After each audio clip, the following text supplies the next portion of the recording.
koutou katoa. Nau mai, haere mai ki tēnei hui te kaunihira o Whangarei Takiwa. A te kaite, rua te kaumā ono o Haratua. Welcome to our council meeting for Thursday, the 26th of May. I've asked Kai Kaunihira Murphy to open our meeting with karakia. Kia ora.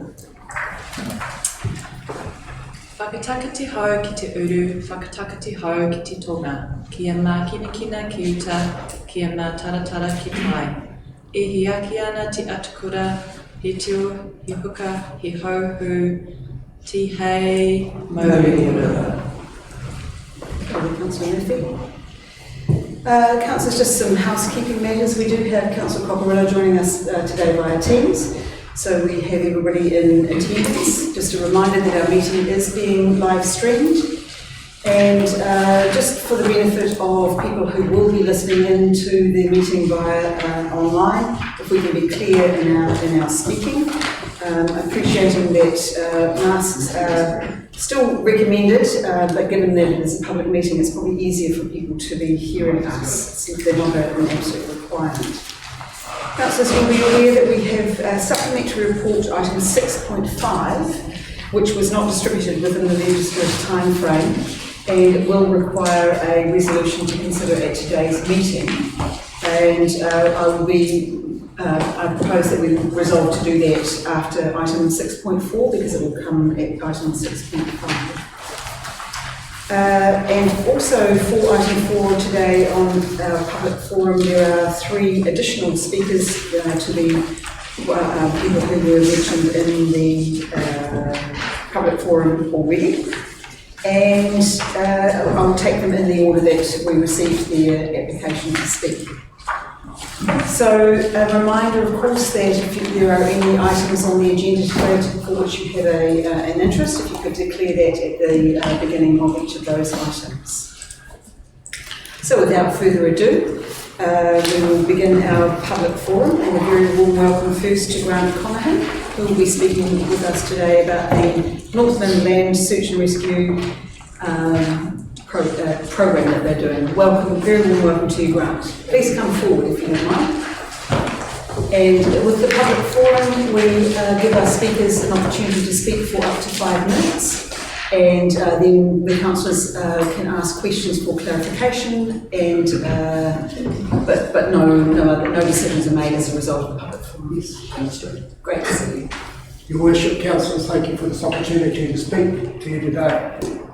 As it's been said, I'm representing Northland Land Search and Rescue. Just a bit of a background on our organisation. We've been operating in Northland for over 60 years, and in those 60 years we've been helping find the lost, missing and injured, and now we finally need help ourselves. We're looking for support from the council to enable us to get somewhere that we can operate our emergency service from. Over the years we've relied on the goodwill of businesses to store our equipment. The council, some councillors at some stage had helped us in a vacant building while they were getting it ready to tenant, and currently we are in the back of Northex building at Dyer Street. We've been lucky to use the empty building, but now it's been leased, so we're now looking for a new home. What the community get back out of our organisation, our groups are made up entirely of volunteers, approximately 40 people who are available to the community 24/7 to go and look for missing people. We do land-based searches throughout the Whangarei and part of the Kaipara, and we also have a dedicated cliff rescue and cave rescue team that cover the whole of Northland, 24/7 again, as mentioned. We also assist Far North Search and Rescue and Lincoln on big operations, and they help us as well. And under the government Safer Walking program, we issue pendants to people who have a cognitive impairment that have the risk of going missing. So basically it's a radio beacon that we can track. Over the last 2 years, our organisation, given that we've had COVID restrictions, which has restricted everybody's activities, we've had 24 call-outs. and we've spent approximately 2,056 hours on those call-outs. And it would equate to about $102,000 of time spent donated back to the community because our organisation does not charge for our services. And they've also spent hours training as well, and the hours for training is down because a lot of the time we're in lockdown, we haven't been able to do training, but while in lockdown we've still had to go and look for people. And in the first lockdown we actually looked for 3 people. In fact, the first person we were looking for was that very night when we went into lockdown. And they also spend a considerable amount of time on administration and fundraising, public awareness of what our organisation does.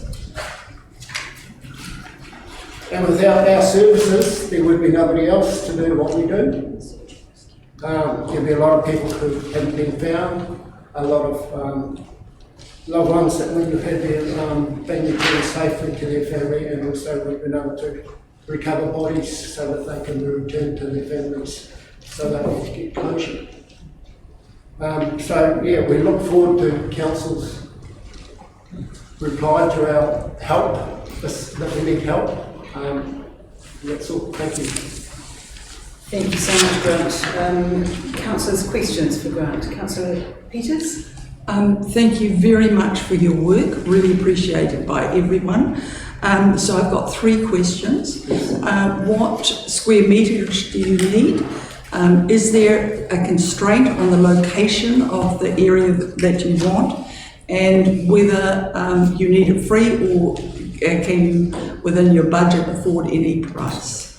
Well, we're lucky enough that the Northern Regional Council's given us the money through the Emergency Services Fund. This is the first time, and it's been tagged for equipment. So that means the money that we've now had set aside for equipment, we can now put into a different area. So basically, at the moment, we have a trailer. We have a caravan that's been modified to make a mobile search headquarters so that we can go to a road end, because running a search out of the boot of a car doesn't really cut it anymore. So we've got a caravan. We're actually looking at upgrading that because that caravan is 52 years old and it's getting a bit shaky in the corners now, of course. Because the location we're in, it's a shared space, so we've had to buy a shipping container to keep all our radios and GPSs and all our rescue stuff and stuff that needed to be kept secure. So I don't know what square footage we would need. Somewhere with a toilet would be really nice because we don't have anything like that at the moment, so it makes it really difficult. So basically all we've got is a secure storage space. So we've got a caravan, a shipping container, a trailer, and we've got an area there that we've got set aside that we do for training. So 150 square metres? Probably somewhere around 100 would do, like a 3 by 6, 12 by 8 shed would be, that area would be good. The good thing with Polytech is that we've had really good security on being able to park our cars in a locked yard. Because our guys are away in the middle of the night, and it just helps if you're out searching for somebody that you have cars not parked on the side of the street, getting broken into and stolen and stuff like that. Location? Not really a problem. Within Whangarei, urban would be good. I know groups down the line, they've got their stuff stored on the other side of Coromandel, so they... In price? And price? Well, we don't actually have a lot of money, so minimal, yeah. Minimal, yeah. Thank you, and thank you again. Councillor Gurley. Thank you, Bishop. Thank you, Grant. Really interesting. I'm just wondering what your relationship is like with Nest and the rescue helicopters. I'm assuming you work with Yes, we do work with Nest. Yeah, we've been talking to Nest. But we don't know where they're at the moment regarding various court cases possibly or whatever. Could that be That could be considered, yes. opportunity? Yes, it could be an opportunity, yes. Yeah. Thank you, Grant. Any further questions? Grant, thank you again, and I reiterate that thanks on behalf of our community to the work that you do on behalf of us, and I know your team. You're formidable, and you know, the work that you do really truly is appreciated. So we'll see what we can find. Okay, thank you. Would you like a copy of the letter that the group's written? I think I already have it, but You would already have it. yes. Yeah, I'll just make sure that we distribute that to the elected members as well. Thank you again for your time today. Thank you very much. Thank you. Councillors, at this stage I can't see Brian May in the room, so we'll invite Lisa Clooney as our next speaker to speak with us. Do you mind? Welcome, Lisa. Not at all. You're welcome. Atamaria koutou. I'm here to speak about the timeframe that we've been given, the public's been given for the airport location submission. And I have made a submission in the nick of time yesterday regarding my actual submission, but today I just want to talk about the reasons why we need an extension to that time frame. So first of all, 5 weeks is not enough, especially when you consider that it's only one more week than the minimum legal requirements, and that council have known about the two Ruatangata sites since 2017. So they were indicated as two preferred sites, with the Ruakaka one tree point site added in 2018. And I found this just by doing a search and finding the minutes of the council from the 30th of March. So I'm wondering, why are we required to rush such an important decision? And I understand that one of the arguments put forward is that it's not a decision, but that instead it's just to filter down to one site. My concern, however, that will then require further investigation. My concern, however, is once the train is on that track, it can be very difficult and to move it or to consider the options. So I believe the time is needed now, and that time frame needs to be extended. And I was really heartened last night to see an email that the additional item to today's agenda, that we were looking at an extension already, which is great. I would urge the council to be bolder and to consider whether that still needs to happen within this council's term. And for these reasons.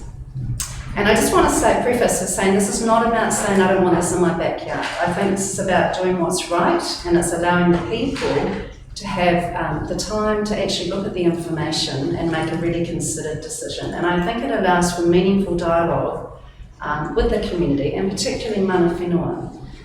And the reason I say that is because all throughout the council's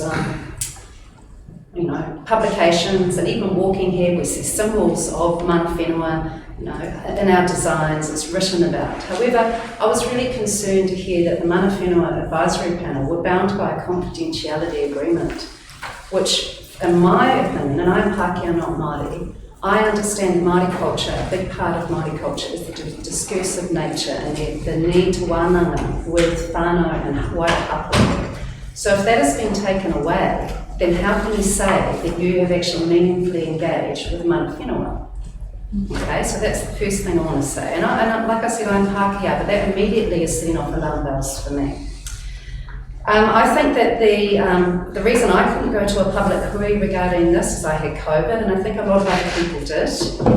So there were limitations to people in able to actually attend the public hui, and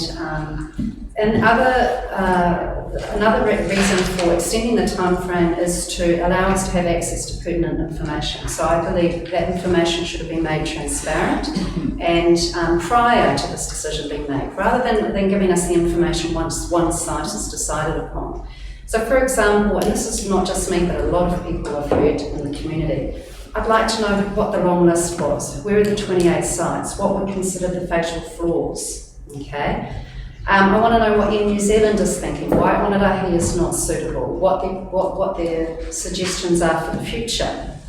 I want to see the cultural impact assessments and environmental management plans for the various hapu who will be affected. I want to see environmental information and meteorological information. You may know me, my husband and I worked on a project to do with the Whangarei swamp, so we spent a lot of time out there talking to people who live in that area, and I was really concerned when I looked at the summaries provided, the oversimplification of potential impact in those sites, and I'm not just talking about the Ruatangata sites, And wildlife surveys, cost-benefit analysis, I heard that it's going to be to the value of 400 million benefit to Whangarei. Well, how is that going to be offset against ecological and cultural damage? Okay. And also relevant government policies. So what policies are in the pipeline that might then impact on the decision that's made here? So I believe extending the timeframe will actually save Whangarei more money in the long term, and it's actually going to build trust in the community. So extending the timeframe. So I believe be bold. I mean, 1 month is a great start, but I think consider extending it beyond. You must take into consideration accessibility to information. I mean, I have a fastish computer, I have fast internet. I don't have a family. I mean, I have a partner, but I don't have children. And so you need to consider that people who are being asked to make a submission, they have family, community commitments, some of them may not have access to reasonable speed internet. It's the nature of work. Some people are shift workers, farmers, people have some huge workloads. Digital literacy. I was able to find some of these documents which we've been told are publicly available, but why not put them all into one place? And also the nature of dialogue that is required within the community and the various community groups that this council serves. When I was looking, I was concerned, for example, the Civil Aviation Authority guidelines, looking at the prevention of wildlife hazards. So where is the dialogue with environmental groups, with farmers who may not be able to plant certain crops near airports to prevent bird strike, who may be told that they have to harvest at night time? I mean, are they aware of this? I was really concerned that I could not see environmental management plan or cultural values assessment for Ngāti Kahu or Toronari. I could find them for Te Ururoroi, Te Parawhau, Patuharakeke, and I would ask why that they are not there. Perhaps they need more time or resourcing to do this. Lisa, just a note that bell was the 5 minute time frame. So I just say, to be bold, to really consider how we can build trust within the community, uphold the Treaty of Waitangi. I've asked Carolyn to send something out about decolonising Aotearoa, and it's got some guidance in there in terms of what councils can do in terms of meaningful dialogue with mana whenua and how that benefits all of us as a society. So I'm more than happy to take questions. Thank you, Lisa. Thank you. Councillors, any questions for Lisa? Thank you very much for your presentation. Thank you. This morning. Thanks. Councillors, our next speaker to the public forum is Shante Connor-Kingy. Welcome, Shante. Morena. I'll sit down too. That's all good. Ngā mihi koutou katoa. I guess I'd like to tautoko Lisa on her submission and her kōrero. It's very relevant. I put my submission in based on myself as an individual and as well as hapu of Ngāti Kahu o Toronari no Te Parawhau. We actually live at home, we're haukainga, we're ahika, we do all the mahi that we need to do in the repo and where these airports are looking at going. My submission was only based on the extension time. We weren't given enough time. It was loud and clear from the community as well, and also from mana whenua, it was loud and clear. And I think by stepping back from our roles as councillors and just being normal people, we should have just considered the nature of the impact of this whole conversation around, did we consider enough time? Just not as councillors, just as being having a courageous conversation and putting yourselves into our back doorstep and having an airport on our back doorstep. You know, like it's impacting to not just our lives, but it's impacting to mana whenua as our cultural sites that we have. In my submission, we never talk about that. Ngāti Kahu o Toronari doesn't talk about anything in regards to these sites of significance. There's a reason for that. So we make you guys, as in councils, come and find us to talk to that. We don't have it in a document in council because then it allows you not to have to come and talk to us. So there's a strategy of why we don't have those things in council. because it makes you do your work a little bit more and go a little bit further to actually find out who are the right people we're needing to talk to. And we have lots of sites of significance that is not in the submission, but I'm not here to talk about that. I'm here to just only talk about us having that courageous conversation about extending the time frame. And I did get the supplementary agenda last night, thanks from Fraser, and that speaks volumes for me, because we were able to send some sway to actually make you guys have another conversation about the extension time. So ngā mihi aroha for that. You know, I can only say thank you, because you didn't have to do that. And obviously, you have had that conversation. But I think it's about, we talk about life proofing well ahead of our time, future proofing. We talk about that, and I've heard it in the council forum before. The airport is not a future proof for me. There's other impacting issues that should be more future proofing that our council should be talking about. Climate change is right here, smack in our face, and we still haven't started those conversations about in 50 to 60 years' time, when we build the civic centre down by Hiioe, it's going to be under water. We don't want to leave that for the next generation and the next lot of councillors that are going to be sitting on this table. We need to be making decisions that are future-proofing for the next people, the next generation to actually look after, opposed to cleaning up. Because at the moment, all we're doing is cleaning stuff up that are left behind from other bad decision-making. And I feel that the decision-making on the 5 weeks under the Local Government Act, even though it was only 4 weeks, you gave us an extra week. That wasn't long enough. We're all human, we're all busy, we need extra time. So it wasn't about, and in my submission I wrote that at like 11 o'clock at night. Like Lisa said, we all have families. I have a normal job, and I have 4 tamariki, and we're trying to build a whare on our whenua. There's other impacting things in our lives, as well as environmental impacts in our rere. So from this meeting, I'm going to the Hukirangi Lepel Swamp meeting straight after this. Thank God we've only got 5 minutes. You know, because I can do 5 minutes, yeah, I can do that. You know, so, and I knew that I could whack it out in 2 minutes, you know. So we're all busy, but yeah, I just think we need to have further courageous conversations. I sent out some pamphlets or information. So this information came to me this morning. I work in actually Joe Caruso's team, and we speak about power every day that we travel up to Aotearoa because we're building a new bridge. And this landed in my email this morning. I thought, how relevant is that? You know, the Ao Maramutaka works in mysterious ways, and it's a good energy day. So, you know, that it was meant to be, and the information is talking about the new evolving planes that are coming. Maybe our Whangarei Airport is to stay. You know, why unsettle something why break something that's not broken? And I know that's in another 10 or 20 years' time, but hey, we've got bigger things to talk about than an airport, to be honest. But if we extend the time on, I'm satisfied with that, that's awesome. Sorry. That bell was 5 minutes. Councillors, any questions? Good submission. Thank you. Great.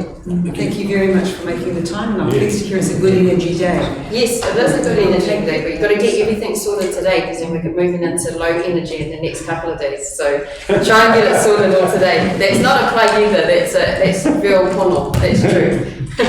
Councillor Murphy's. Oh, sorry, before you do run away, so apologies because I didn't make it to the meeting that was at the marae, and I wasn't aware of it. Just wondering, with the extension of the deadline, do you think there would be the capability for your connections to organise any other meetings that councillors could attend to listen to the kōrero? Or, I mean, I know it's pulling together a meeting is massive, but... I believe so. I believe we didn't have enough time to do that, and then we were sort of racing against each other as in hapu, because every hapu in the rohe were all wanting to have Fraser and his team out there, and it was sort of like, do we have it at one place, do we have it where? So for Ngāti Porou Toronari, we arranged it at home and we got in first because we were out Tauhinari, and that was the only reason why we heard that things were going to start that process. But it sort of caused a little bit of division in Hapu too, because we were all trying to beat one another to try and have a big week. And it came down to just poor timely management, meaning we don't have enough time in our day to be everywhere at once. So we have technology. If you have COVID, we can still zoom you in. But, you know, we just didn't have enough time. And everyone knows around this table, Hapu are under the pump. We're expected to be in all these different rooms at different times to have courageous conversations about everything. So, you know, we don't have a techno team behind us that are writing our submissions. It's just all of us as Hapu and just people. So, yeah. Sorry. Yeah, thank you.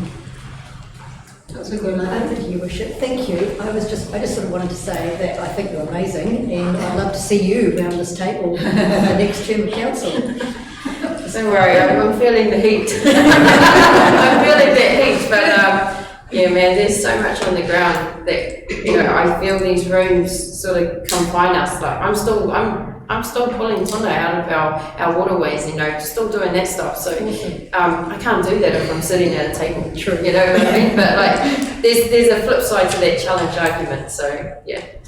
Awesome. Thank you. Thank you. Thank you for making the time to come to our public forum today. Okay, thank you. Thanks, Mark. Enjoy the rest of your guys' day. Good energy. Councillors, I still can't see Brian May, so I'm going to assume that he is unable to join us today. We'll move on to item 5.1, which are the minutes of our meeting held on Thursday the 28th of April, including the top section of the mover. Councillor Benny is moving, and Councillor Cott is seconding. Are there any amendments or corrections required to those minutes? I'll put that motion. Those in favour, aye. Against? Carried. Item 5.2, the minutes of our meeting on the 26th of April. We'll have a move that there are true proceedings of that meeting. Thank you, Councillor Pollock and Councillor Peters. Any corrections required? Put that motion. Those in favour, aye. Against? Carried. Item 5.3, we've been busy, haven't we? The minutes of our meeting held on Tuesday the 17th of May. And can I have a move that there are true and correct proceedings? Councillor Reid has moved, Councillor Martin is seconding. Any corrections required? I'll put that motion. Those in favour, aye. Against? Carried. Item 6.1, page 20 of our agenda.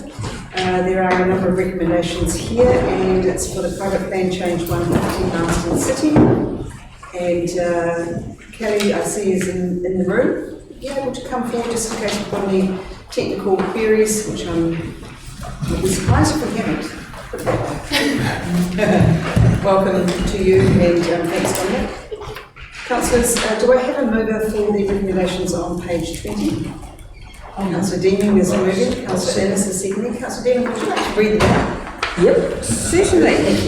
That the Council, 1, accepts the recommendation of the hearing commissioners in attachment A and adopts the recommendations as the Council's decisions on provisions and matters pursuant to Schedule 1, Clause 10 of the Resource Management Act 1991.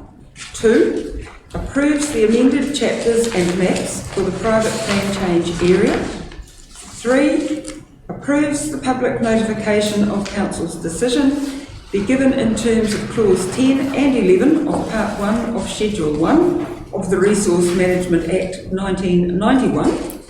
4, delegates the Chief Executive the authority to make any necessary minor formatting, typographical and administrative changes to the Marsden City Precinct and or Town Centre Zone. Thank you, Councillor. That is what I'm moving. That's a very big motion moved. So, over to you. Thank you. I certainly don't claim to have expertise in this area, so I would like to refer to staff to just give us a brief explanation of what the changes and that the commissioners have made to the application, how they sit and what they mean. Thank you, Councillor Dean. Good morning. Good morning. So basically, the plan change relates to a piece of land that wasn't what we call greenfield, so it had a current zoning on it under the district plan currently, so it has operative provisions. The application in itself was to effectively change those and remove some of the component that was more industrial and commercial and insert residential. So that's what the plan change in itself was. The commissioners have then considered that and heard evidence from all parties.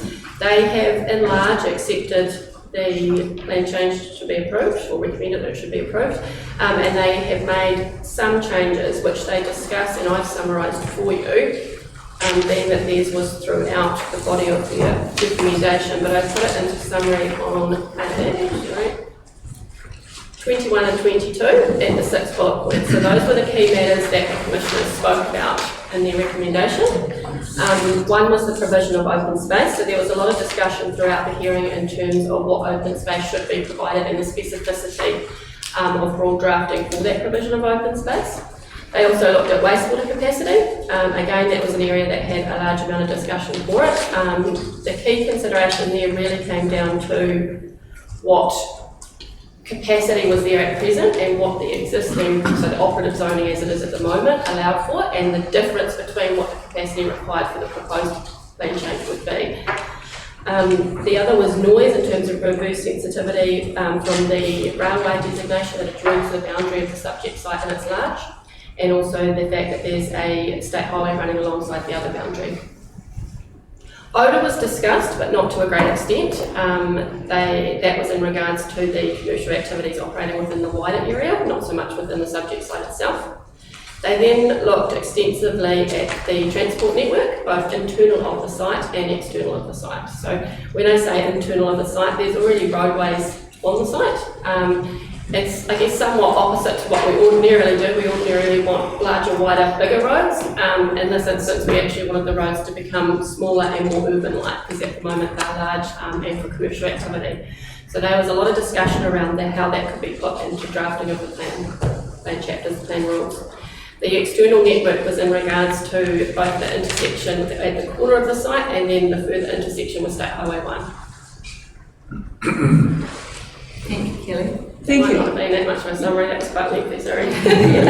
Thank you, and I appreciated it when I read it as well. I recall very clearly the first private plan change on this area, and a lot of discussion particularly around the state highway, the management of the traffic noise and the impact that that would have on residential areas. So I'm really, really happy to see that that's been resolved, and I mean, I personally thought that the amendments that the commissioners had made were very logical, sensible, and I think our staff did a great job. Thank you. Thank you, Councillor Dean. Any further debate? Councillor Hobbs. Thank you, Your Worship. I'll stand for this because I read right through the whole report and I've been following this with some interest. This is probably the third time we've had a plan change in this block of land, and although I'm not a qualified planner, I was a commissioner on the first stage of Mars Point structure plan. And so I went back and researched all those documents of, around about 1999, 2000. And it is quite evidence that this block of land we're talking about now is earmarked for future industrial expansion in the year 2025. And now we've had 3 urban plan changes in this block of land prior to 3025.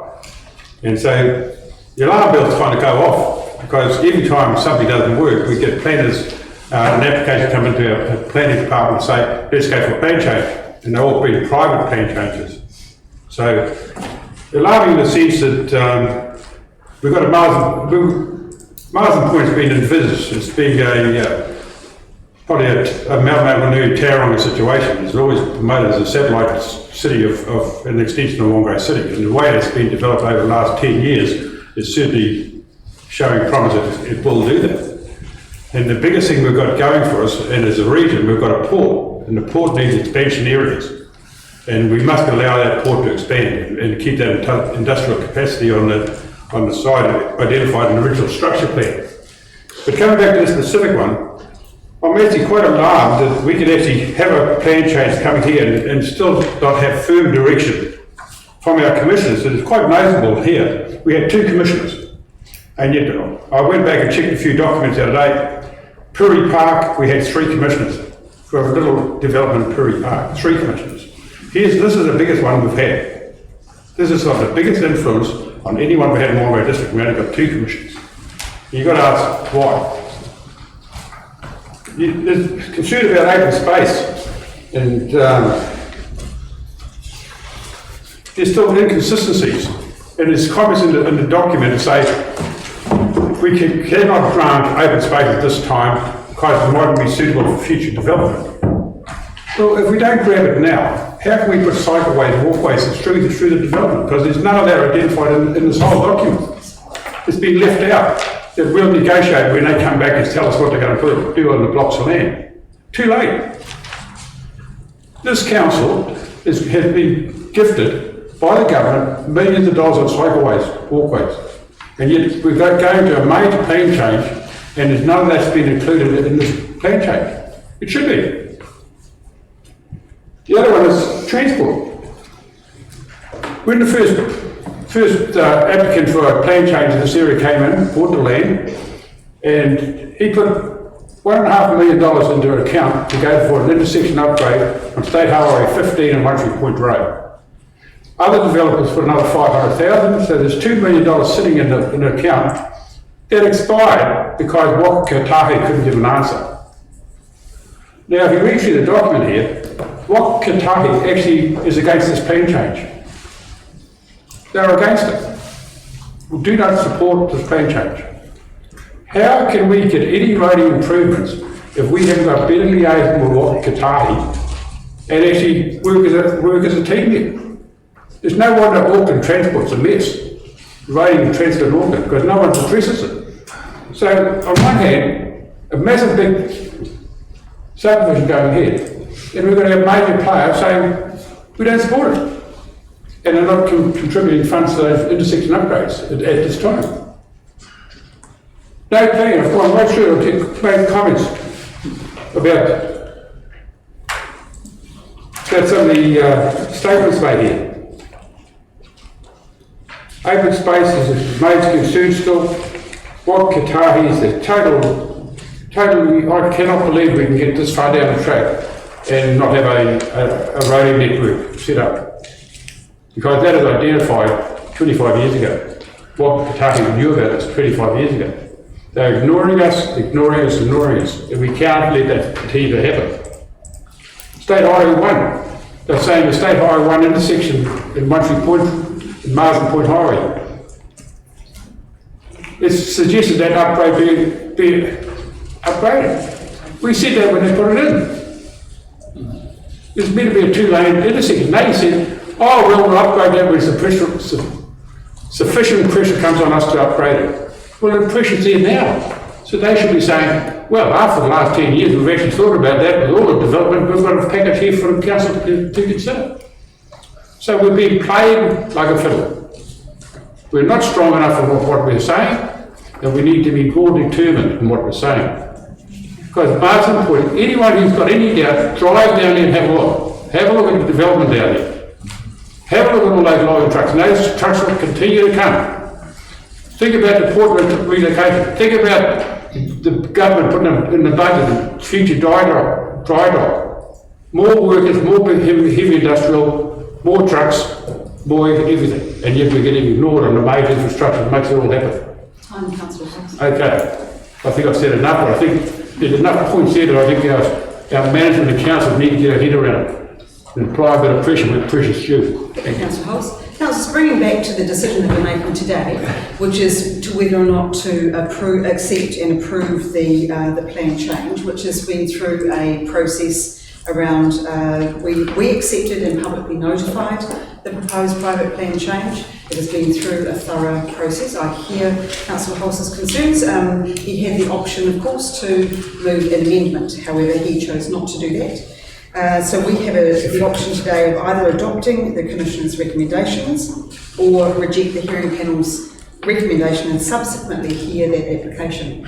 I will absolutely be supporting the motion that we have on the books on the table today, mainly because I'm confident of the process. I'm also, when we're speaking about cycleways and road networks, I see that it absolutely is contained within the Marsden City precinct. If you see on page 71 of the agenda, there are cycle lanes contained within it, new cycle lanes. There are some profiles of indicative cost sections for the area, and I'm totally confident that the commissioners would have taken all of that into account. So I'm very happy to support the motion today. Councillor Murphy. Thank you. Yeah, it's such an interesting conundrum, I think, because as councillors, like Shantae in the public forum said, these things all of a sudden do get ahead of us, and it's happening. And like you said, we will vote today whether to accept or not. For me, at the moment, we're consulting on a proposed site for a new airport, and one of the locations is, right in between Marsden City and One Tree Point. And it's interesting because if that, in my mind, and I have to be careful not to say, how I lay my comments out, but I guess I'll put it as a question. If that site were to be selected because of the vicinity of the proposed railway, the port,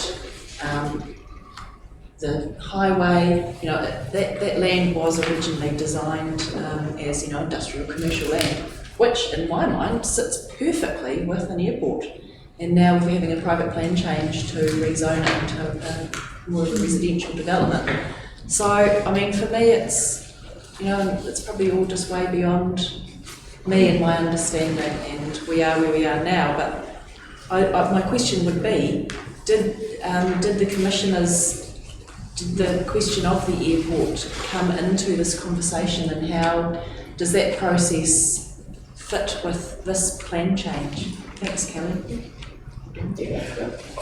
Just one comment through Chair would be that obviously there is a long run on the project for any airport, and there isn't a decision of council at this stage, and there would be a full consenting and designation process associated with that. So to Kelly, in terms of what the commissioners actually considered, or whether the factors they considered. Sure. No, they did not consider the airport. That discussion didn't come up through the hearing. In, I guess, planning sense, if you like, we consider both the surrounding and the receiving environment, and that receiving environment has, I guess, if you like, criteria or rules around what we can consider as part of the receiving environment.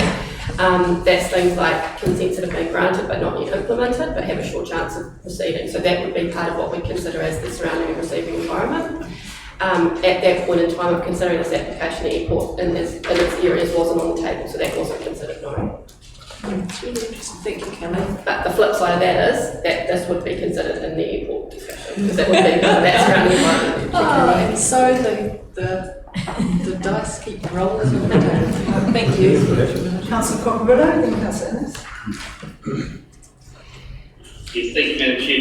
My question is pretty straightforward. It's a clarification question. As this is a private plan change, and the requirement, if we are to approve it, the costs will be borne by the people who put it forward. If it's been rejected, then who will we agree with those costs? Us. Sure. Yes, you're correct in that if it's accepted and approved, then it gets a private plan change, they pay for the costs. If you weren't to do that, then that would be council.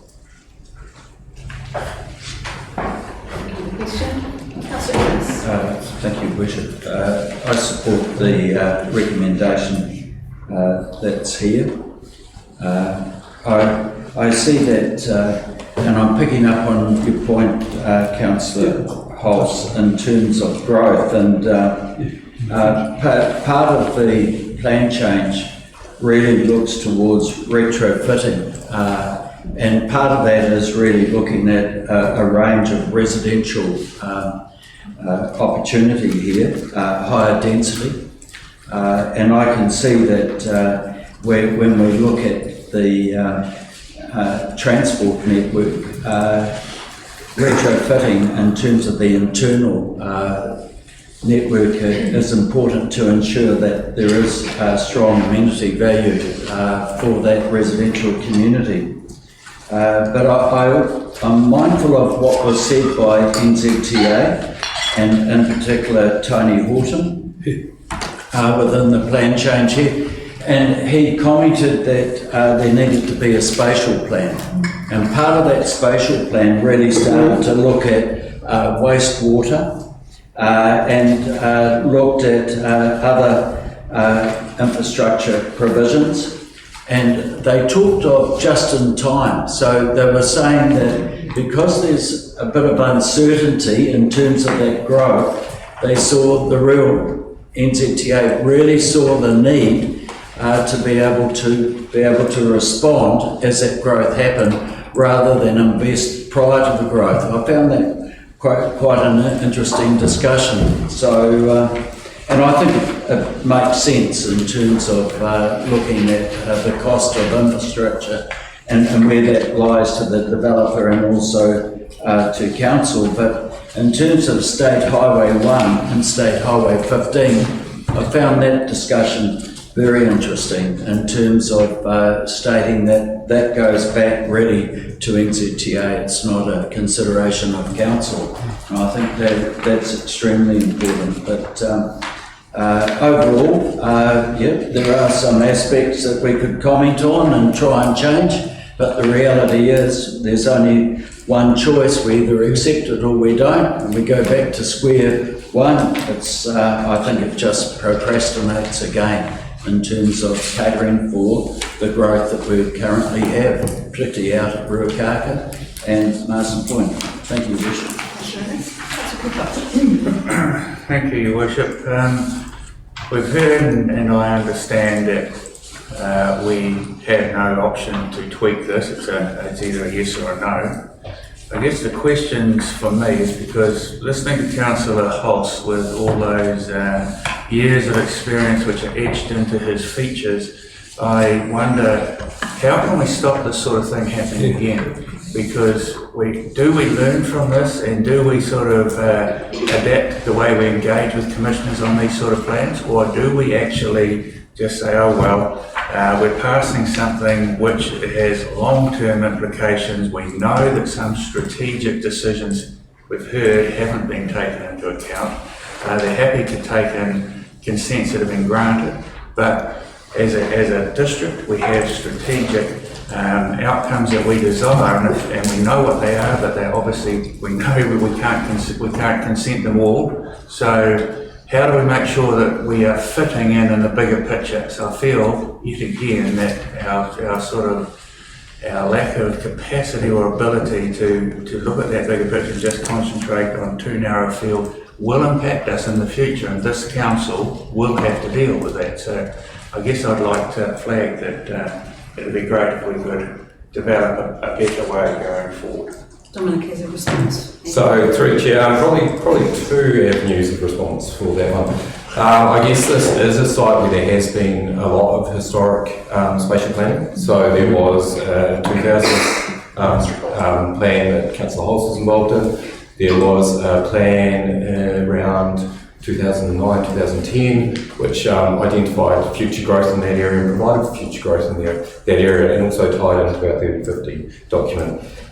You will recall when we considered restarting the placemaking, what's become the placemaking program, the strategy team at the time provided you with some criteria that the council adopted, and also a list of potential priority areas. This was one where we sort of said, look, there is a lot of growth in this area. We're planning for that growth, but there has also been a lot of planning in this area. And it was one that didn't reach the top of that priority list because there was planning in place and it was built on that planning.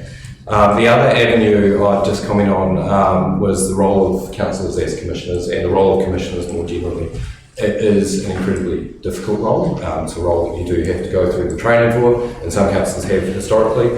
And yet, certainly there is an opportunity for councillors, and probably a discussion we'll have again with the new councillors we did with this one, to identify whether they want to go through that training and go through the training and the opportunity to be a commissioner and be involved in that process. But again, that is basically considering the evidence that you have in front of you and the submissions that you have in front of you in reaching these conclusions.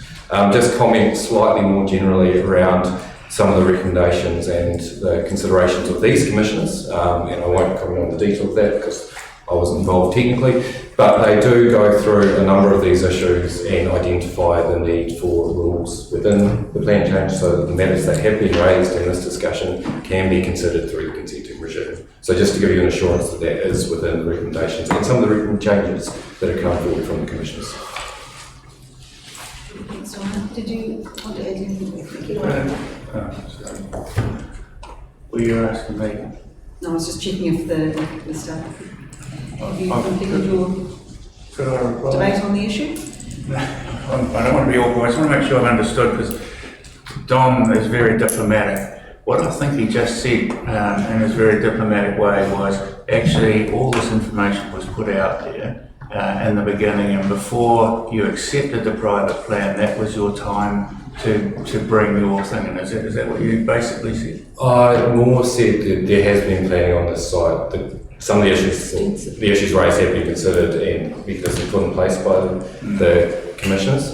But I guess if councillors want a role in these processes going forward, because your question was how can we be involved, and my other comment, so it was basically there has been strategic planning, matters have been considered and there is a framework for considering those, and then the other part of it was actually there is a role for councillors if they want to be impartial commissioners, but there is a training program and it's really probably a discussion to get for the new council. Thank you very much, Your Worship.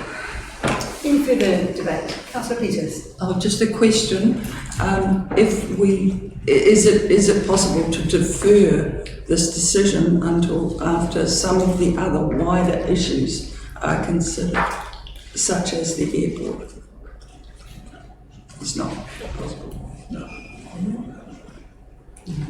Any further debate? Right of reply? Yes, please. A couple of comments that I just wanted to respond to. While this site was originally intended in the original structure plan to cover future industrial areas, Maritime Holdings now supplies industrial area in sufficient quantity for well into the future. This, and in response to a further question, this site is already subject to a plan change that happened 2009-10 thereabouts, which included residential area. That was the one that I referred to as considering the traffic noise and requiring bound walls, that sort of issue. Talking about independent commissioners, I was a commissioner on that particular plan change, and believe me, it is not a good idea to be a commissioner on a plan change in an area that you are representing, because there is not just 2 points of view, there are about 1,002 points of view, and no matter what decision you make, it's not right. So in my view, we should stick with independent commissioners who consider all the aspects and also have the experience and longevity in the game to actually understand what it is that they're doing, because it's very, very easy to miss subtle points. Thank you, Councillor Lehman. The right of reply has been had. I will put the motion. Those in favour, aye. Aye. Against? Carried. Just noting also that triggers the 30-day appeal as well. Councillors, item 6.2 on page 88 of their agenda, the wastewater treatment plant building in Whangarei Road. And we have recommendations on page 88. Do I have a mover for the recommendations? Councillor Peters is moving and Councillor Clark is seconding. Councillor Peters. This is Do you want to read out what you moved?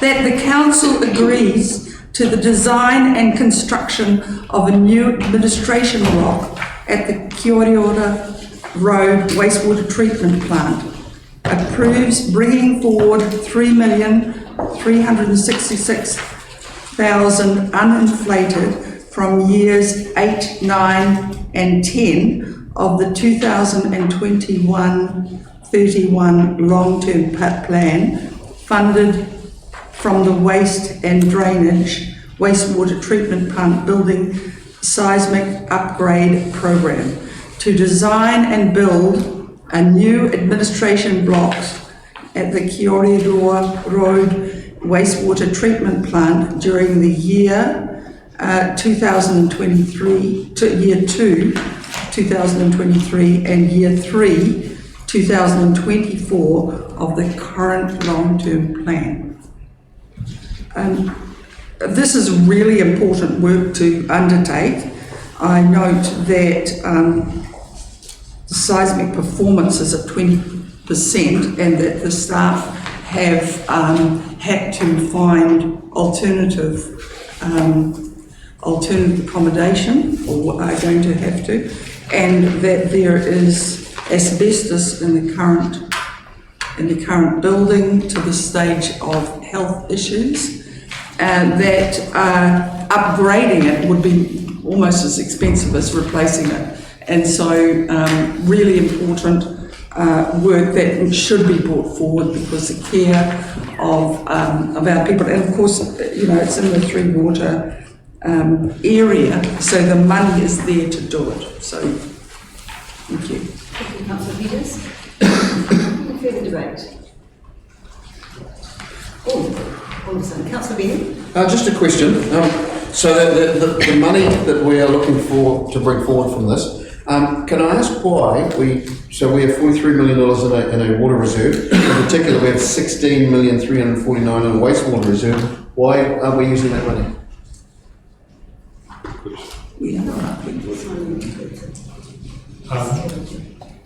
The projects outlined within the LTP are the projects to be done over that 10-year period.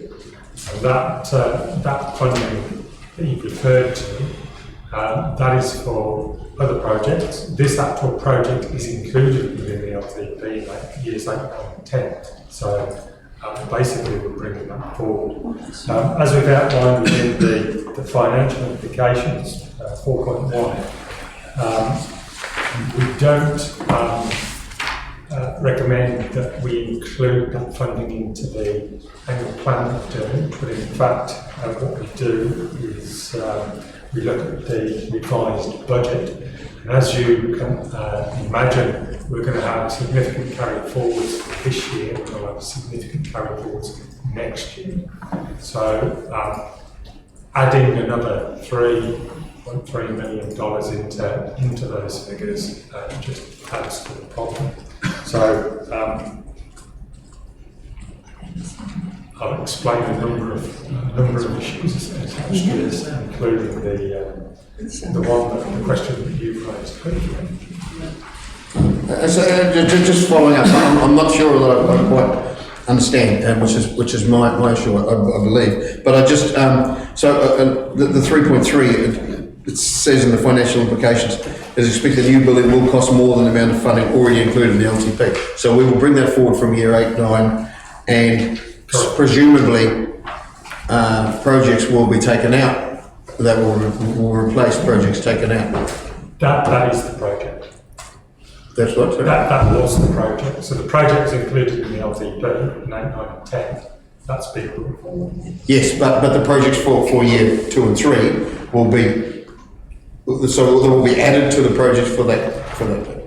Yeah. I'm not sure I quite understand what that wastewater reserve is. I know this is for specific projects, but this is a specific project in the wastewater area, and I just would assume that money would be used for. I see Alan's got his hand up as well. Alan, are you able to add to that? Thank you, Your Worship. In response to Councillor Fabini's question, the reserve is not spare cash sitting aside that can be used for a new project. The reserves are used to fund the projects in the LTP. So in that sense, that is exactly where the money is already coming from. The reserve reflects the cash flow position. So at any point in time, we can hold surplus funds from those activities, which offsets council's overall debt. As I said, it's not a separate pot of money to be used for a project that's within the LTP parameter. It's about moving the money around year to year, none of this. Alan, can I just check as well that should the project proceed that the funding, because it is a wastewater project, the funding the reserve will be reduced by that same amount for the project. That's correct, Your Worship. Cool. Okay, good, yeah, no, that's thank you. Councillor Cooper? Same question, Your Honour. Okay. And Councillor Cockerillo? Thank you, Richard. The question is related to, since this project the funding we brought forward from years 8, 9 and 10, we're going to expect at least a year for design work. When will construction actually be finished? Fiona, are you able to? Through the chair, I would like to get the design underway as soon as possible, understanding that we do really need to move on this. I would expect at end of 2023, 24, mid-24, but obviously the big issue that we have, as we've got with other projects, is getting contractors and materials, and that is our biggest sticking point at the moment. Sounds like just in time for NTA, Councillor Cockerillo. Yeah, so the next question is what you just mentioned. The next question is relating to what are we doing with our existing staff in the area? Through the chair, currently we are decontaminating the area sufficiently so that they can access, so they can go back into the control room in their offices. They're still going to have to use a decontamination chamber to enter the MCC, or if you like, the engine room at the treatment plant, but it will be, it is decontaminated as much as we possibly can, but with all the electrical and IT gear in there, we can't clean it perfectly. So there will be a decon chamber which they will have to work through, and just whether or not they have to wear PPE, which they are currently or not, we still are deciding. We've completely sealed off the roof area where the asbestos remains, so that will not hopefully fall down. We've repaired leaks so that water can't get into the roof space and destroy the ceiling that we've done. And the other area that we've sealed off is all the trenches which house zillions of, they just look like big snake pits at the moment. We can't possibly clean all those cable trenches, but they are sealed off. So any access to the ceiling or the cable trenches will have to be done with an asbestos specialist supervising the work. But they can still work in the office. Okay, so I'm seeing that there's going to be some delay in the project to getting it proceeding. Your Worship, to try and speed up the process, has there been any discussion about putting in a container or an office container in this place to actually get the staff so they're actually able to work in a safe environment? The chair, they are working out a report com at the moment.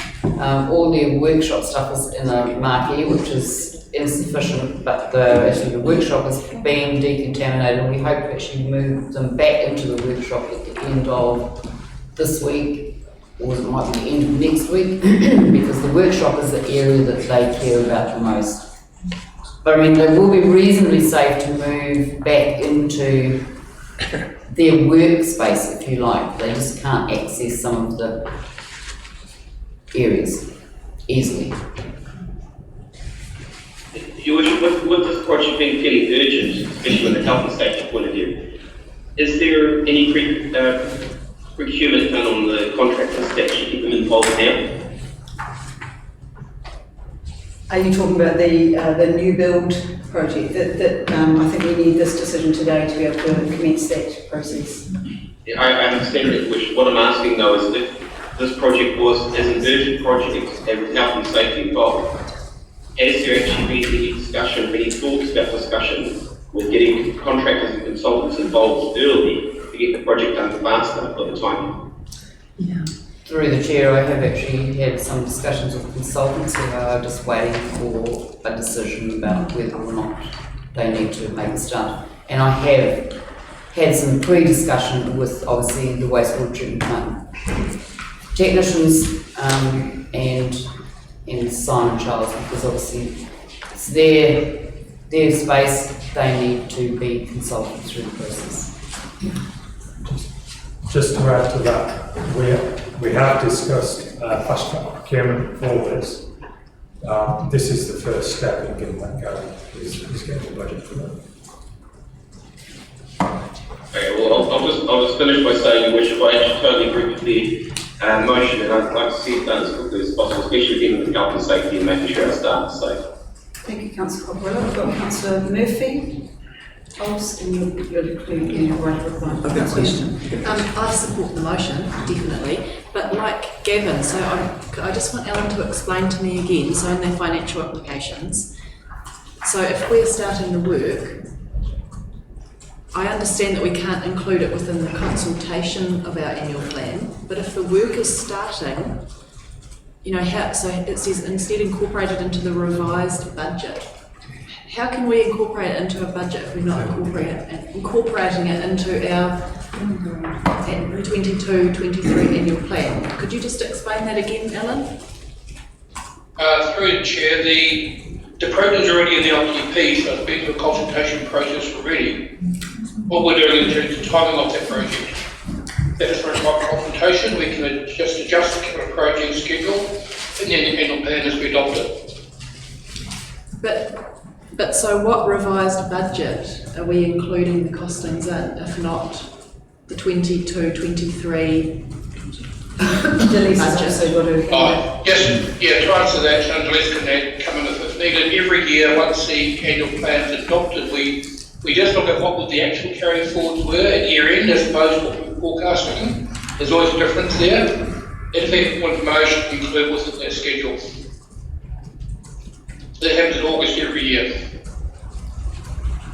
So it will be in our, once we adopt our annual plan, it will be in that budget.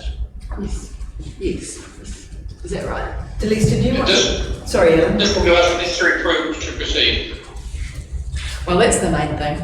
Okay, good. Thank you. Councillor Hobbs.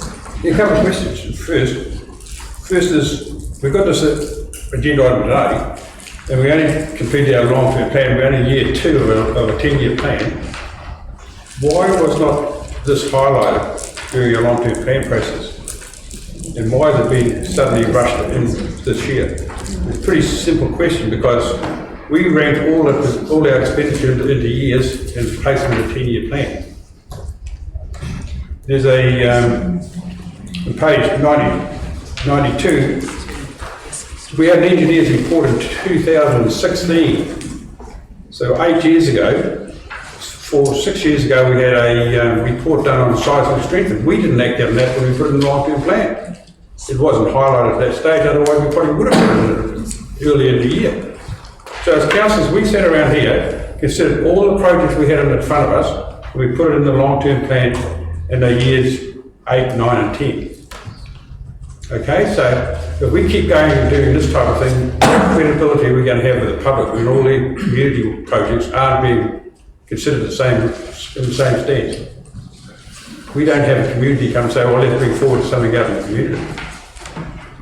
So a bit of consistency, and the other one is to do with climate change.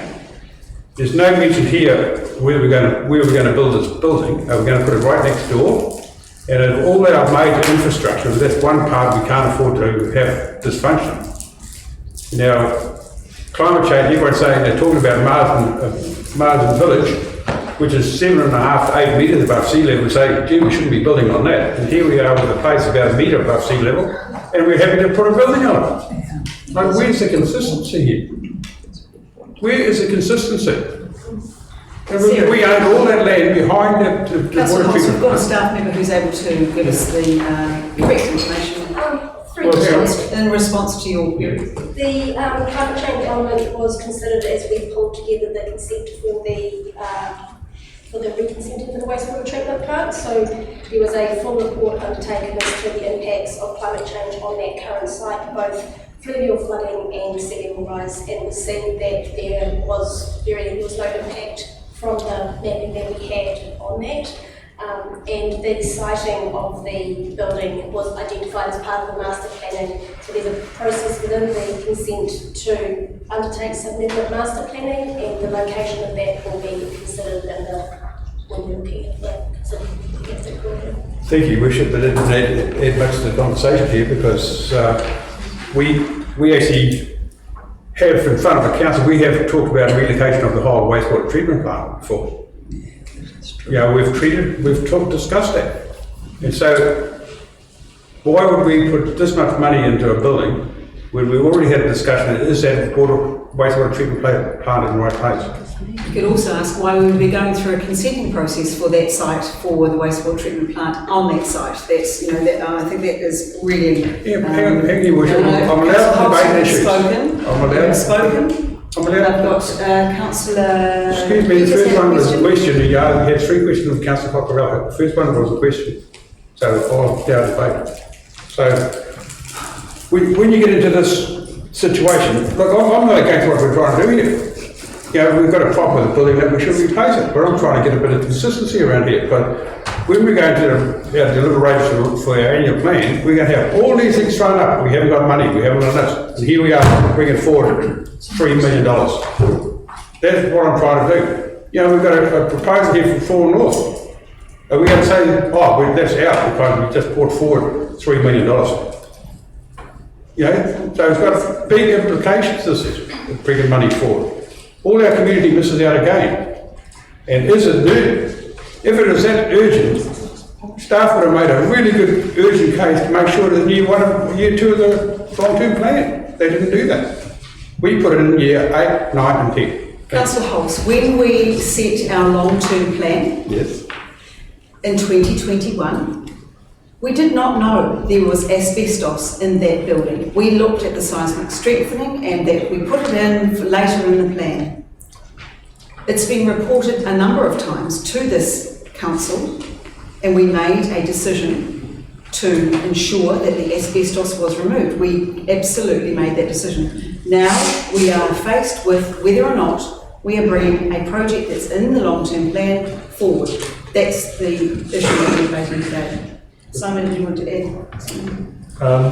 We've kept council well briefed within the infrastructure operations report in regards to the wastewater plant in Whangarei. That has detailed all the processes and steps that we've gone through to obtain the adaptive pathways consent application. So things such as climate change have been considered, and all of the other issues associated with operating a wastewater plant in that location. So, and that's been reported through the operations report.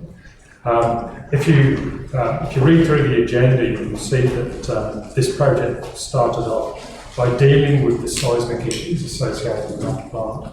And one of the issues of dealing with an aging plant like that is that we do come across problems. We've found more and more problems associated with dealing with asbestos. And we've got to the point where it's late in the play for trying to include into an annual plan, but nevertheless you've been kept informed of what's happened during the early stages of this year with this plant, and we've got to the point where in actual fact dealing with asbestos, there's a better way of dealing with this, and that's to actually bring the funding forward and to provide them with. Councillor Peters, did you have a question? Yes, I wanted to ask whether you found out about the asbestos in January. Have you given health checks or paid for health checks of all the people that have been in that building, especially? So have you offered them health checks? So through the chair, the staff have been, and you check that's part of the council's process for people working in a high-risk environment like that. And we have had, I think it's 2 sessions with Dr. Jim, who has discussed the implications and advised the staff what they should be doing, notifying I think it's ACC and other people of it. Apparently, the big issue with asbestos is that it does take a long time to actually manifest itself. And because our technicians are quite young, it may be another 20 years before they see any impact of what they may have taken in. Thank you. Councillor Peters, I can guarantee that the frustration of the staff as they weren't allowed access to their paper documents, they were mortified that but I want to go back in. No, you can't. They've been well and truly cared for and protected. Councillor Martin. Yes, if you look through the agenda, page 92, we dealt with this on the 9th of May of this year, very similar. And here we have staff doing a review of a building, finding problems and wanting to get it fixed for the safety of our staff and so that it's long-term, not wasting money patching up something that's not going to last. We're talking about 29, 30, 31 we were going to spend the money. Now we're going to spend it in probably 23, 24, 25. It's not such a big bring forward. And it's urgent, it's important that it's done, and I'm surprised we're having so much discussion about it, to be quite honest. Any further debate? Councillor Peters, you're right to reply. I do take on board the climate issues that have been brought up and the planning issues, but this is urgent and we need to do it now. Thank you, Councillor Peters. I'll put the motion. Those in favour, aye. Aye. Against? Please, can I have a record, please? Carried. Item 6.3, page 96 of the Animals Bylaw amendments. Thank you, Aaron and Dominic. Councillor, your recommendations on page 96. Do we have a mover for the recommendations? Councillor Cutforth is moving. Councillor Murphy is seconding. Councillor Cutforth, I know you would want to do everything. Good course of my life. Okay, the recommendations are that Council 1 determines that the proposed amended Animals Bylaw 2017 as provided in attachment A. A is the most appropriate form of bylaw. B does not give rise to any implications under the New Zealand Bill of Rights Act 1990. 2 amends the Animals Bylaw as provided in attachment A with effect from 1st of July 2022. 3 delegates all its responsibilities, duties and powers under the Animals Bylaw to the Chief Executive, except for A, the power to set fees, B, the power to make a decision for which a council resolution is required, and C, the power to hear and decide on the appeal process. 4, authorises the Chief Executive to make any minor edits or amendments to the bylaw to correct any spelling errors or make typographical edits and or to reflect decisions made by council at this meeting. And 5, notes annual funding of $87,000 to an animal compliance and education officer will provide for reactive complaint management education, not for proactive enforcement. If a higher level of service on cat-related matters is sought, this matter will be reported back to council. I think I missed out of that at the beginning, but anyway. No, you didn't say that, Councillor. Councillors, this has been some time in the gestation, longer than the gestation the kitten, I suspect. And we've had hundreds of submissions originally to the long-term plan from people who are really concerned about the impact that cats are having on our communities, in particular cats that have not been spayed and cats that are not clearly owned by people or and who are wandering and causing concern, particularly to neighbours actually. And we've had quite a lot of debate about whether a bylaw is the appropriate way to go. And council has decided on balance that it is. But I take on board a comment from the previous Chief Executive actually, that if we're going to put a bylaw in place, we do need to give it some teeth. You can't just move a bylaw and think, oh, that's that. You do need to follow up with some ability to implement that bylaw and enforce that bylaw. And so I'm really pleased to see that we are looking at putting some funding, quite a modest amount of funding, into somebody who will primarily be an education officer. We're not looking at people going door to door, counting cats, checking whether they've been spayed, whether they're microchipped. people here may want that job, but so I thought I heard Councillor Reid saying something. But we are looking at somebody who's able, in the last instance, I guess, to be able to enforce that bylaw in situations where, as I've had in the past, where neighbours have had people with 17 or 20 or 21 cats living next door who are causing them great cause of concern, and where we didn't really have a lot of muscle to our arm, I guess, to try and actually enforce something within that neighbour. So I'm really pleased that we are looking at having at this bylaw. It doesn't take the responsibility away from individual cat owners. And there are a number of other things that came up which we've said, no, we're not going to go that far in terms of a cat curfew, maximum number of cats. And those are all things that I think communities and local people need to take on board as well. That, and the other thing we do, of course, is in some new subdivisions we say, actually, you know, we don't want to have cats and dogs in those subdivisions. So there are a number of bylaw, non-legal things that we're still expecting communities and people and cat owners to do. But this does give us a little bit of opportunity to just try and make a difference in terms of what we can do, and it also doesn't stop us from also still encouraging and cat, like the SPCA and cat protection groups, with some funding to assist them to continue their work too. So I'm really pleased to be able to move this, and I look forward to us actually having somebody on the ground who can help with this issue in terms of education, but also take a broader view in terms of just helping our animal control staff in the work that they're doing. Thank you. Thank you, Councillor Campbell.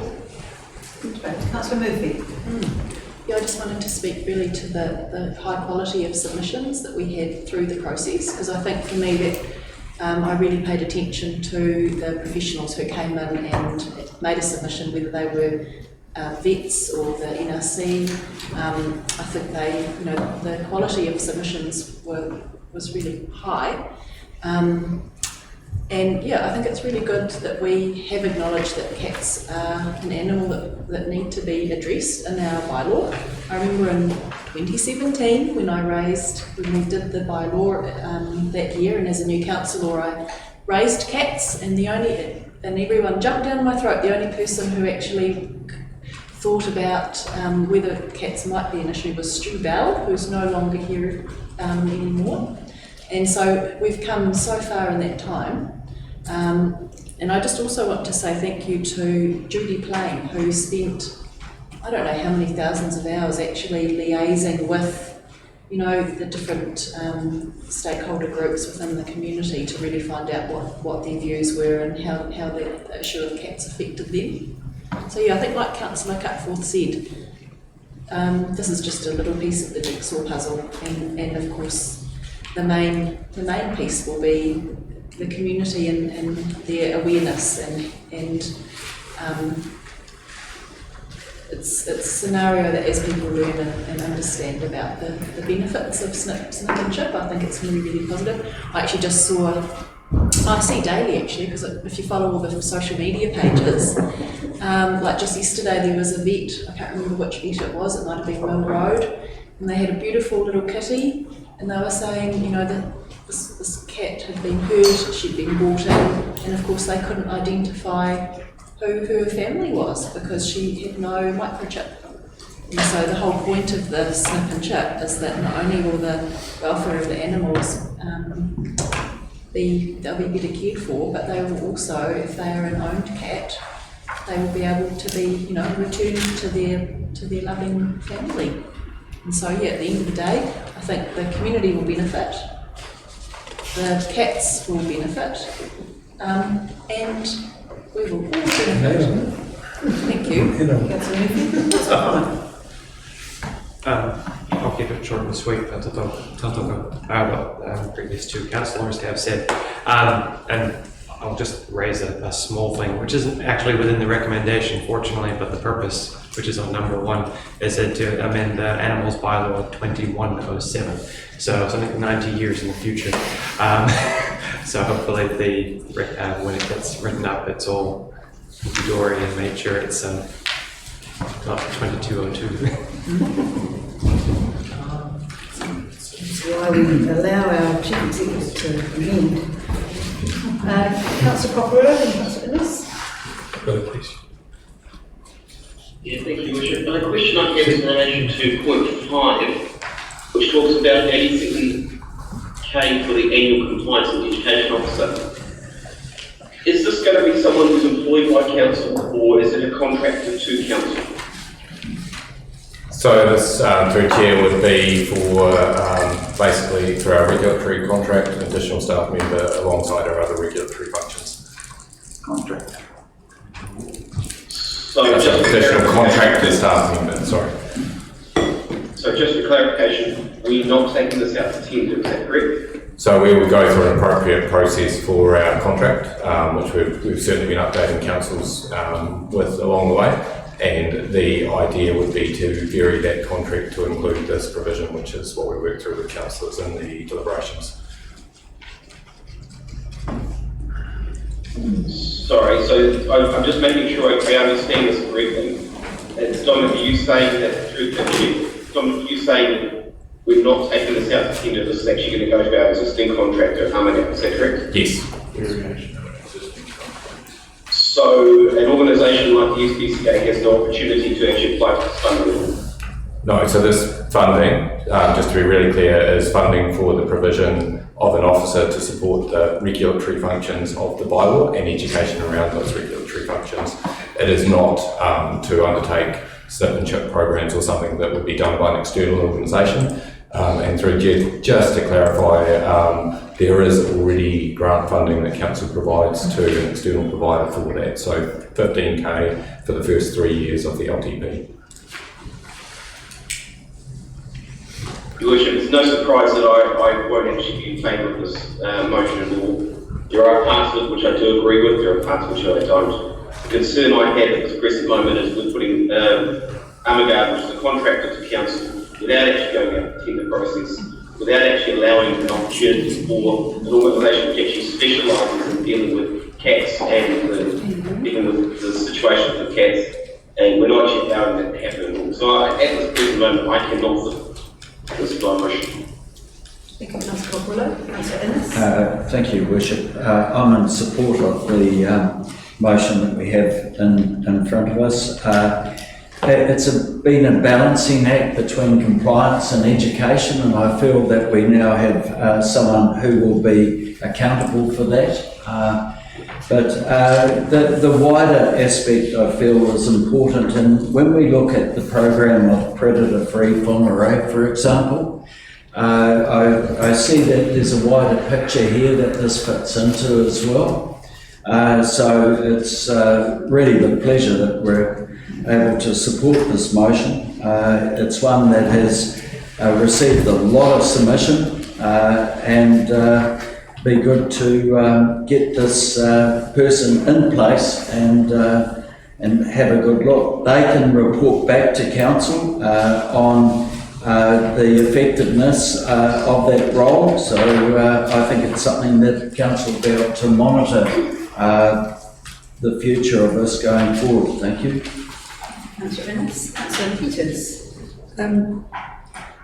I'm from a family that's owned and ruled by a cat, and I really endorse this because I think, again, as Councillor Innes said, this is a step in the move towards Whangarei being ecologically special, ecologically high-end, and that has lots and lots of implications. So it's just one little step, but great one.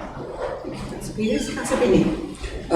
So I support the recommendation, and I'll just briefly, I hope this will put an end towards feline gang violence. A friend of mine, his cat was savagely attacked by another group of cats in Carmo, and I'm hopeful that this will go a long way to get rid of that as well. Thank you. Councillor Benny. Councillors, any further debate? Councillors, I will also support the motion, and I would hope that we are heading toward national consistency with the approach to cat management. We're joining some other councils who have this as part of their bylaw, and just a reminder that the bylaw is also about the keeping of poultry in urban areas, keeping of stock in urban areas, and the keeping of bees.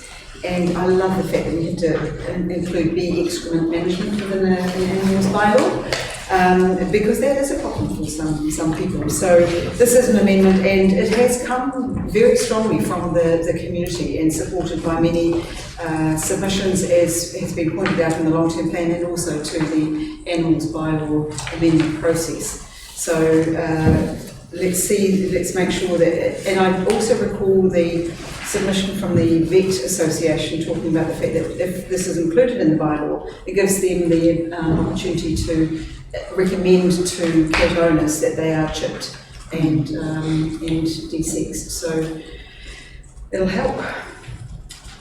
Councillor Cutforth, you're right to reply. Thank you, Worship. I don't think we wanted to chip and de-sex the cat owners. I think we wanted to chip and de-sex.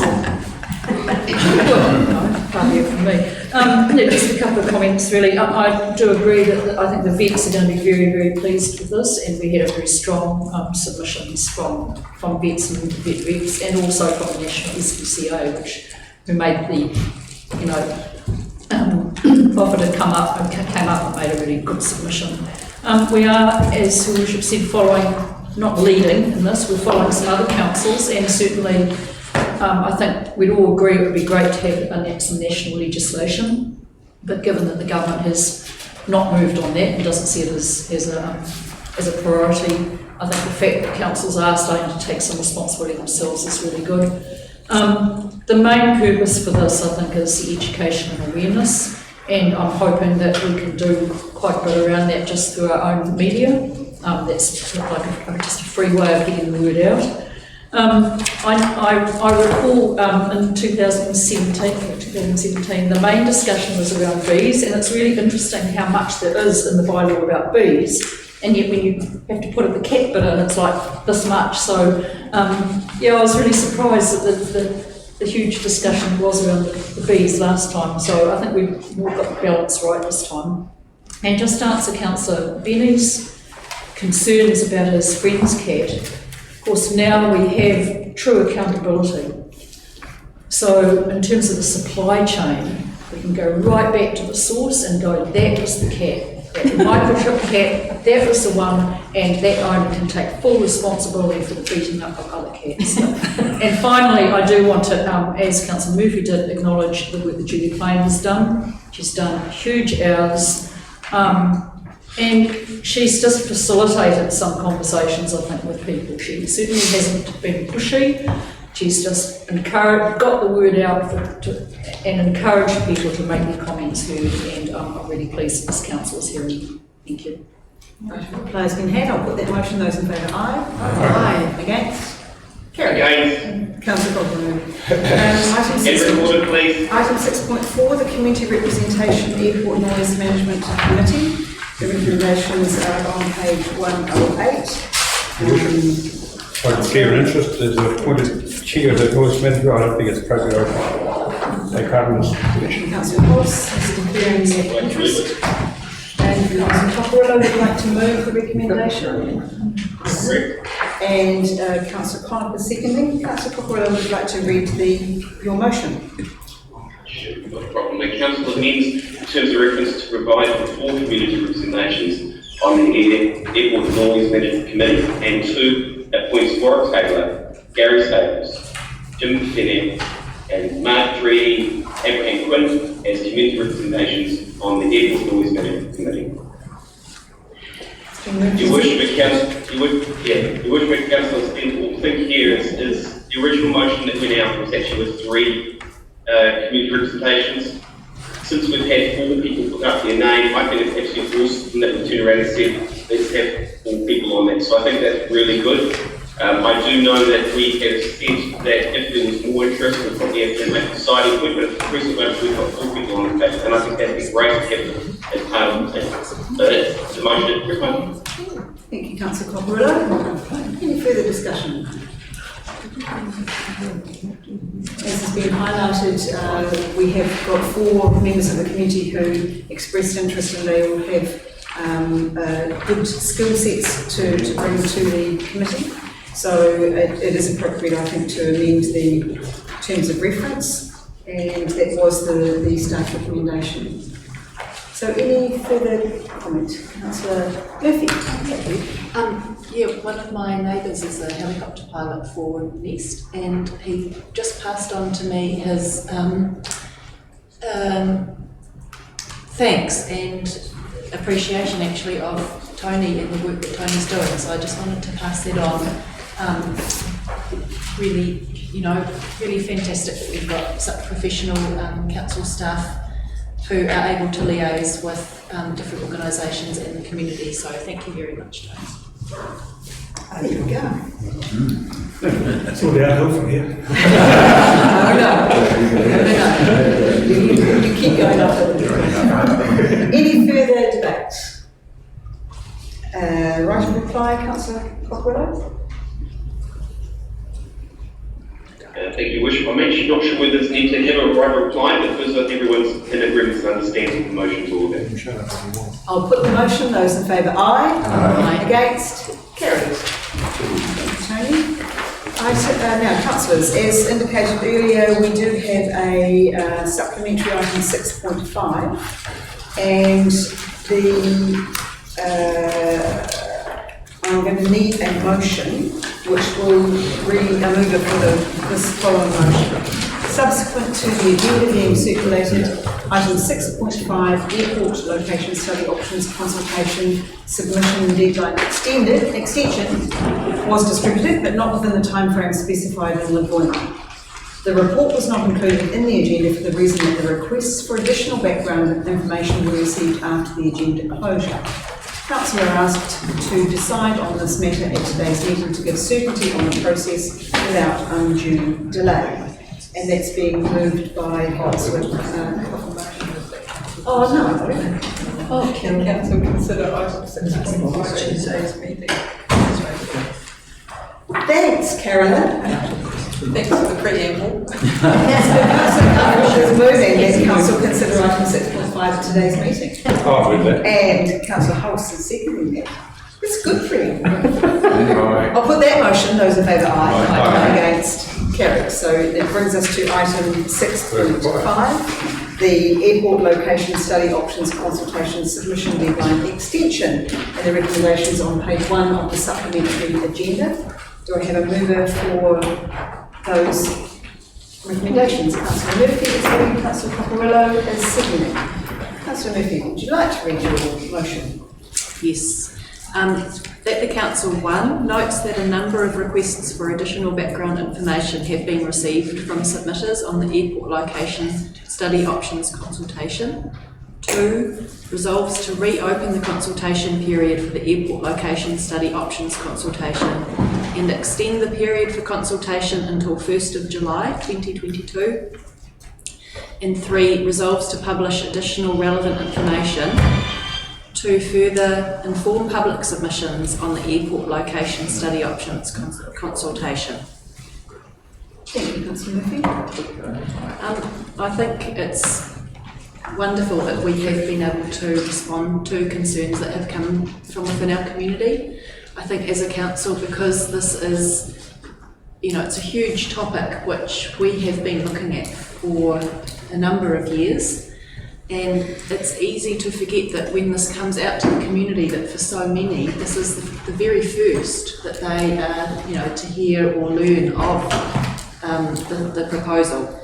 I think the people who spoke in the public part of the meeting this morning explained really well that for an ordinary person who may have been sick with COVID, who may be working full time, who is very busy, that the 5 weeks that the consultation was open for just goes by in a flash. And that for a lot of people, they haven't even had a chance to really get they might have heard of it, but to actually sit down and do some investigations and really have a good think and have a conversation within their community, that time is just so minimal. So I'm really pleased that we are able to be flexible and adaptable and bring this today. So I want to thank Your Worship and staff for being open to doing this. As one of the people who spoke this morning pointed out, that the 4 weeks or 5 weeks is actually just the bare minimum that we are required to do. So for such a huge project that will have, you know, if it goes ahead, will have a huge impact on whichever area is developed. I think it's excellent that we are able to extend the submission period. Thank you, Councillor Murphy. Councillors, I'll also be supporting the motion, and I just want to add my thanks to the submitters who have already submitted to date and met the deadline. So I really appreciate that people would have put a lot of effort into those submissions already. And also just to note that additional information that we will make available will be provided to those people as well. Just in transparency perspective, they will also receive that information. And of course they're open to adding to their submission should they choose to do so. I am pleased that we've opened that opportunity for additional submitters to give us feedback on this important piece of work. Councillor Martin. Yes, I support extending the time, but I was a bit surprised because at the first meeting we went to was at the local marae. They were well informed. We had 197 people at the Ruatonga meeting, so they all pretty much knew what was going on. They've subsequently had another 2 meetings, two at Green, Ruatonga all, one in the Green. So the word is out there, and if there's more information that we can give them to assist them with the decision making, then I'm happy to do that. I'm really happy to do that, and that's what we've been wanting to achieve all the time. So I look forward to this. Thank you, Councillor Martin. Councillor Cutforth. Thank you, Worship. No, I'm really pleased that we're increasing the length of time, but I think it's a lesson for us about public participation in terms of just the length of time. Generally, we give people to comment on things that we, as Councillor Murphy said, we may have had quite a lot of time to discuss. And I accept this is a very, very, very big decision on that, so I am very, very pleased that we are extending it, but I think the point remains that we should be looking at longer than the legislative timeframe for big decisions anyway. My other comment would be that I do still hope, and I'm pleased that Your Worship has commented on earlier, that this council does make some sort of interim decision within the timeframe of this council. We're the ones who have followed this discussion and the project through. We're the ones who have, as Councillor Murphy said, had a lot of discussion, debate, and followed, all the different options. And I'd just be really concerned that if the decision is put off to a new council, that effectively the whole thing might have to be relitigated. And I think this council needs to be courageous enough, if you like, to at least go that next step, rather than put it off to a future council where people would have to start from scratch again. I'm pleased that we're able to cater for both the longer consultation, but also still within the time frame we've got. Thank you, Councillor Cutforth. Councillor Reid. Thank you, Your Worship. 100% behind Councillor Cutforth with her comments. I'm happy with the extension to the consultation period, but I do feel it is a priority that this council, with all the work we've done in the last triennium, that we make sure that there is some form of decision to carry through. That will enable staff to continue rolling the ball down the path of considerations and things that need to be dealt with legally. Thank you. Thank you, Councillor Reid. Any further discussion? Councillor Innes. Thank you, Worship. I see that I'm supportive of the motion that we have here. I see this as one of the key strategic decisions for the district. I think it's a lot wider than just an airport. There's economic development considerations in this, and the more information that we have and consultation at the start of this process, the better we'll be positioned for later on in the RMA process. So very supportive of what we have in front of us. Thank you. Councillor Innes. Any further debate? Councillor Murphy, you want to talk about? Well, I think we're all in support, so that's very good. Thank you. I'll put the motion. Those in favour, aye. Aye. Against? Carried.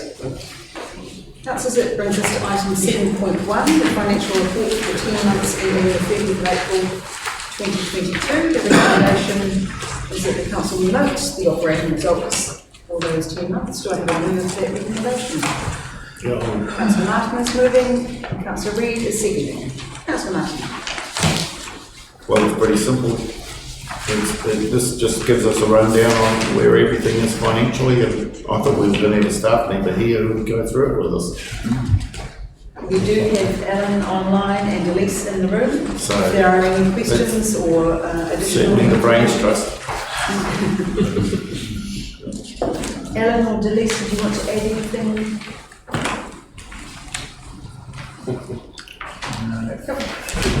Councillor Murphy. Well, just a question, because the agenda item was written a week ago or more, so I'm just wondering if the announcements that came out yesterday from the Reserve Bank, if anything has changed since the agenda was prepared. Are there any additional comments?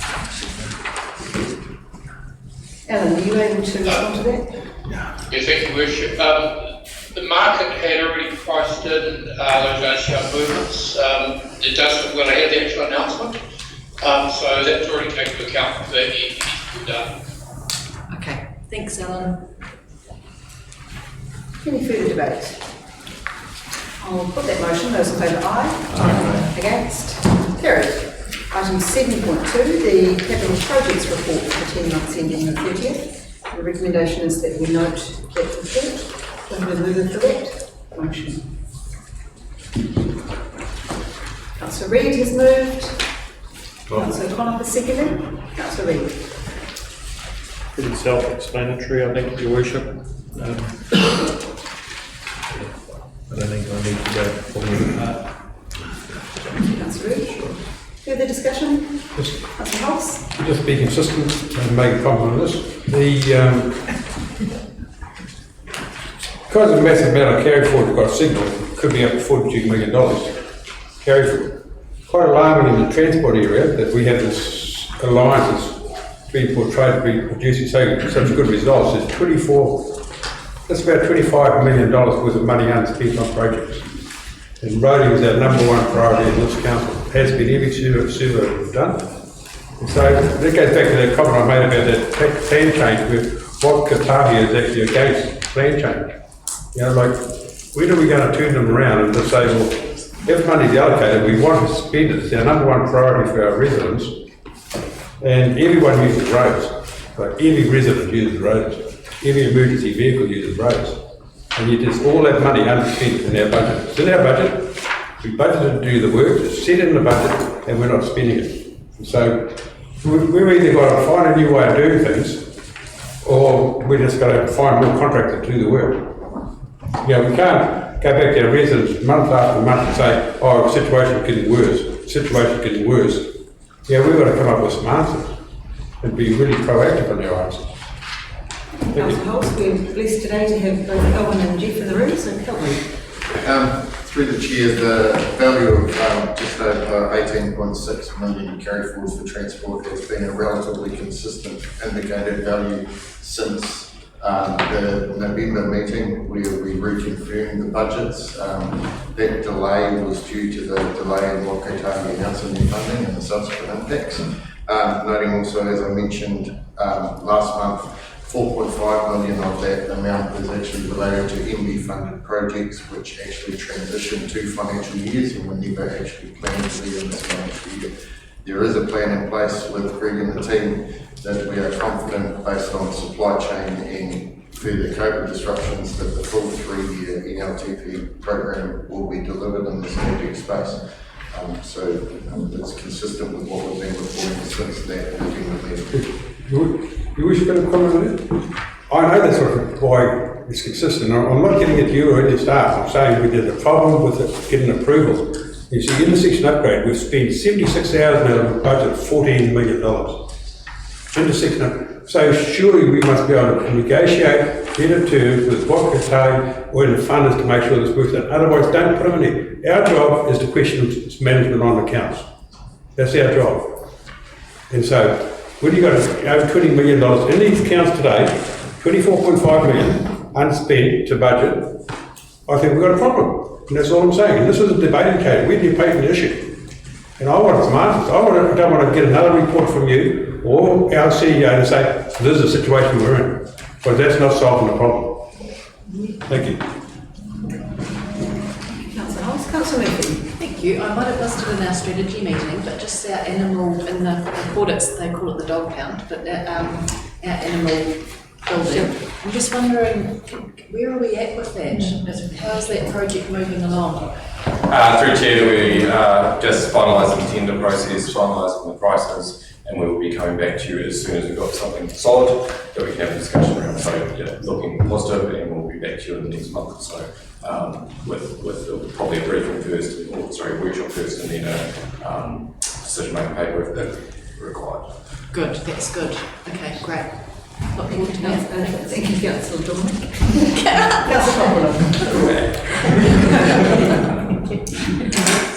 Yeah, thank you, Worship. My question is more relating to the projects themselves, and I'm just questioning, has there been any discussions with the contractors about whether they are able to catch up with a lot of the work, or is there another issue here going on?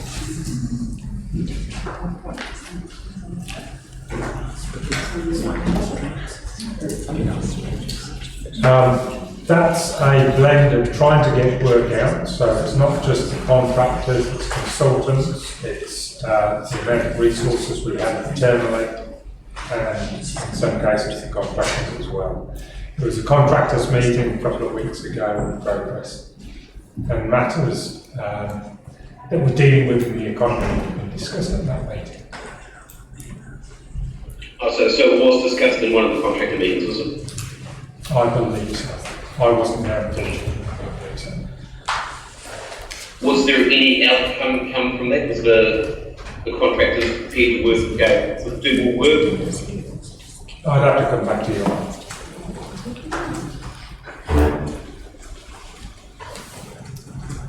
Councillor Correa, anything further? No, not at Any other debate?